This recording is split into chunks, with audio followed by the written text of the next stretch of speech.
Hello viewers, welcome to my channel. This is Rekha Venkateshwarlu, Assistant Professor of Physics, Government Degree College for Women, Nalgonda. In the present class, now I am going to present the topic electromagnetics problem solving. So this is BSc Physics 5th semester Electromagnetic Theory Unit 2 syllabus. In the last 11 lectures, we covered the theory part. In the present class, now we will do the problems based on the concepts.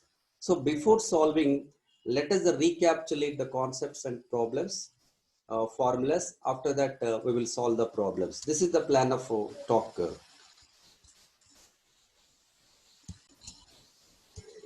In this chapter, we started the discussion with Bayard-Savart's law. So let me repeat the important concepts before solving the problems. Right. What is the Bayard-Savart's law? The magnetic induction field strength due to small infinitesimal current element length dB bar equal mu naught I by 4 pi dl bar cross r bar by rq. And Ampere circuit law, closed integral b bar dot dl bar equal mu naught I. So this represents that the line integral of magnetic induction field strength around the current carrying conductor equal to mu naught times to the current enclosed by that circular loop. So if you imagine a closed loop around the current carrying conductor, then magnetic induction field strength line integral value, that is closed integral b bar dot dl bar equal to mu naught times to the current enclosed by that closed loop. This is the Ampere circuit law. Here we use these two, both Bayard-Savart's law and Ampere circuit law, used to determine the intensity of the magnetic field forming due to the current carrying conductor. Okay. And when the current carrying conductor is placed in the uniform magnetic field of induction, so that will experience the force F is equal to ILB sine theta. In vector form, F bar equal I into L bar cross B bar, where when theta equal to 90 degrees, then the conductor experience the maximum force F maximum equal ILB. When the conductor is either parallel or anti-parallel to the field, then F equal to 0. Similarly, when the charged particle is moving with velocity v bar in the uniform magnetic field of induction b bar, then that will experience the force F bar is equal Q into v bar cross b bar. Its magnitude is given by F is equal QVB sine theta. QVB sine theta. Okay. Now, and also one more concept. The force acting between two long parallel conductors F by L equal to mu naught I1 I2 by 2 pi r. This is force per unit length acting on any one of the conductor, where I1 I2 are the currents flowing through the parallel conductors. R is the distance between the conductors. Okay. Coming to current carrying coil, magnetic induction on the axis of circular coil, we have the formula B equal to mu naught Ni R square by 2 into R square plus X square whole power 3 by 2, where capital N stands for the total number of turns in the coil, I amount of current flowing through that, R is the radius of the circular loop. So in that, if you substitute X is equal to 0, means at the center of current carrying circular loop, magnetic induction B is equal mu naught Ni by 2R.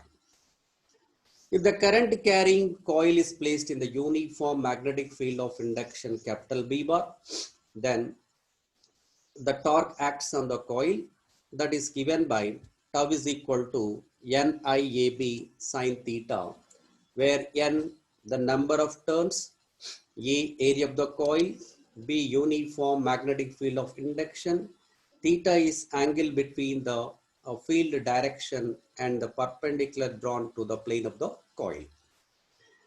So the magnetic induction inside a long solenoid is given by B equal to mu naught n into I, where mu naught permeability of free space, n small n stands for the number of turns per unit length, I is the current flowing through the solenoid. And also we discussed about ballistic galvanometer. The ballistic galvanometer measures the charge passing through this in a given time, not as a steady current, but as a sudden discharge, either charging or discharging in the case of capacitor. So this galvanometer measures the charge passing through that. Here, the expression for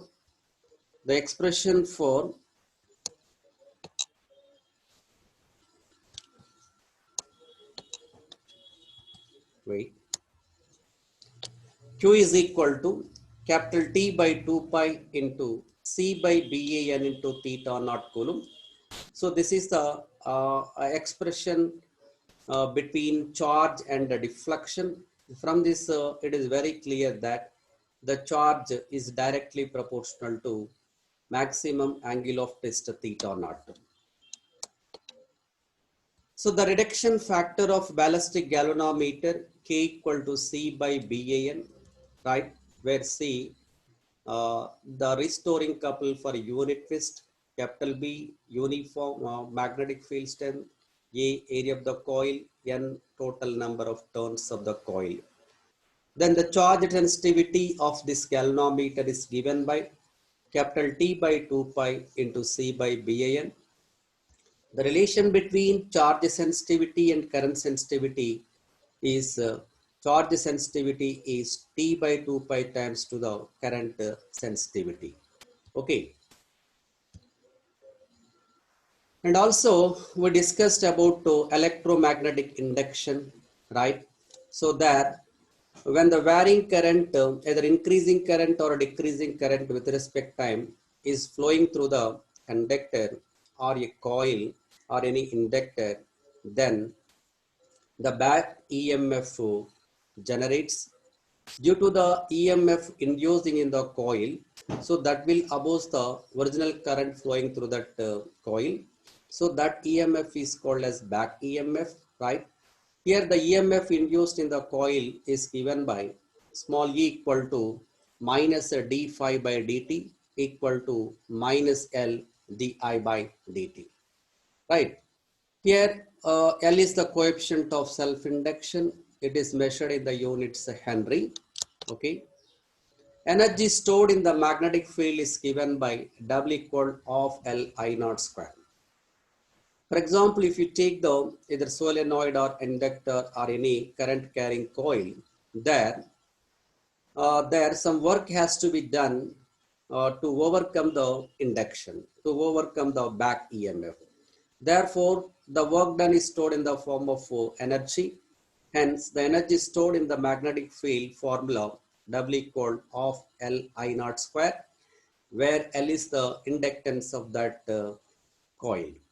The self-inductance of long solenoid is given by L equals to mu naught N square A by L, right? And also we discussed about magnetic moment of atomic dipole. Each atom behaves like a magnetic dipole, right? Simply, if you take the hydrogen atom, the speed of the electron in the first orbit of hydrogen atom is around 2.26 into 10 power 6 meter per second. And it's a time period capital T called 1.39 into 10 power minus 16 seconds. As the time period is very less, the frequency of the electron is very high.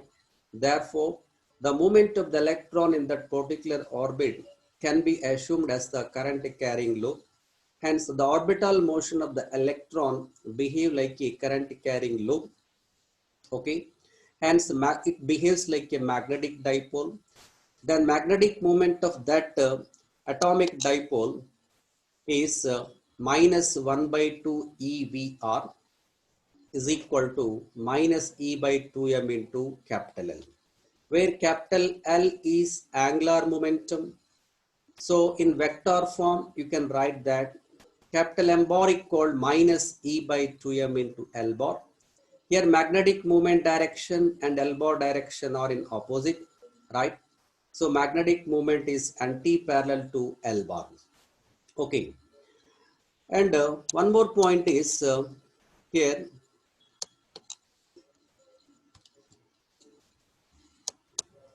Okay. One more point. Due to the orbital motion of the electron, which is moving with the speed v in the circular orbit of radius r, then the equivalent current I is equal ev by 2 pi r. The relation between magnetic moment and angular momentum is given by capital M bar equal minus E by 2m into L bar, right?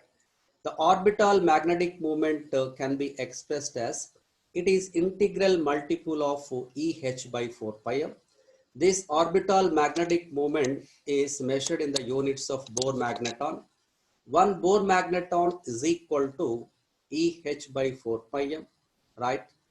So then EH by 4 pi m value we can calculate by substituting electron charge, Planck's constant, electron mass. That value equal to 9.27 into 10 power minus 24 joule per Tesla. We have the formula capital M bar equal what? Minus E by 2m into capital L bar. If you take the magnitude capital M by L, that is the ratio of magnetic moment to angular momentum of the orbital electron equal to small e by 2m. This ratio is known as gyromagnetic ratio. Gyromagnetic ratio. Okay. So based on these fundamental concepts, we will solve the problems now.